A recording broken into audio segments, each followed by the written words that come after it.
This is HSK9, Radio Thailand World Service, broadcasting from Bangkok for listeners in Asia and the Pacific, the Middle East and Africa, Europe and America. It is now time for our broadcast in English for listeners in Europe. From the Public Relations Department of the Royal Thai Government, this is Radio Thailand News. สวัสดีครับ Today is Wednesday, October 7th, 2020, and This is Radio Thailand. I'm Kachan Vittachin.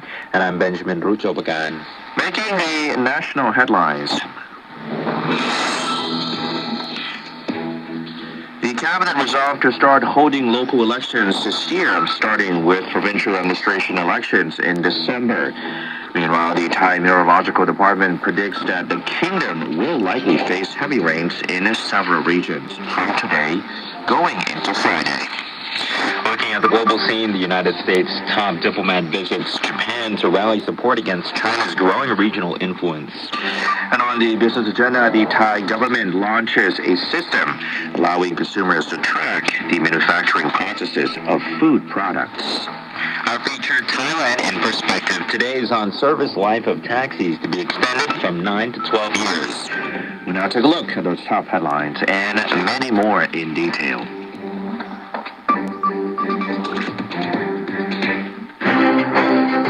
National News.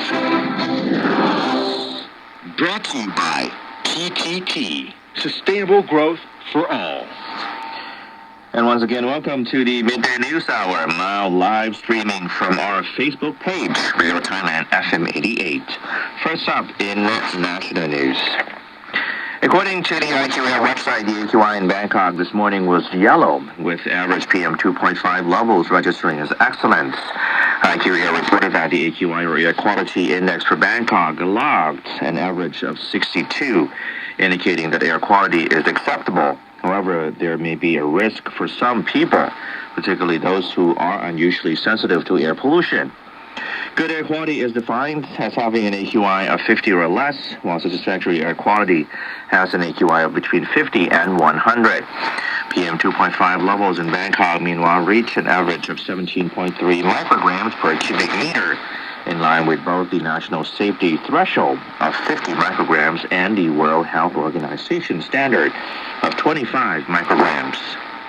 Raising public awareness about air pollution has been a key step in tackling the problem, with easier access to air quality data allowing people to take remedial action in protecting themselves and advocating for cleaner air. Now, the cabinet has resolved to begin holding local elections this year, starting with provincial administration elections in December and elections for municipalities as well as other local administrations to be held next year. Prime Minister and Defense Minister General Prayut Chan-o-cha made the announcement following this week's cabinet meeting at Government House. He said the Election Commission will soon inform the public about the exact date of the provincial administrative elections. According to the Prime Minister, the government has set aside a budget for holding these elections that includes a provision for the implementation of COVID-19 prevention measures. He added that the administration will take into consideration expenses for holding the remaining local election while planning the budget for the 2021 fiscal year.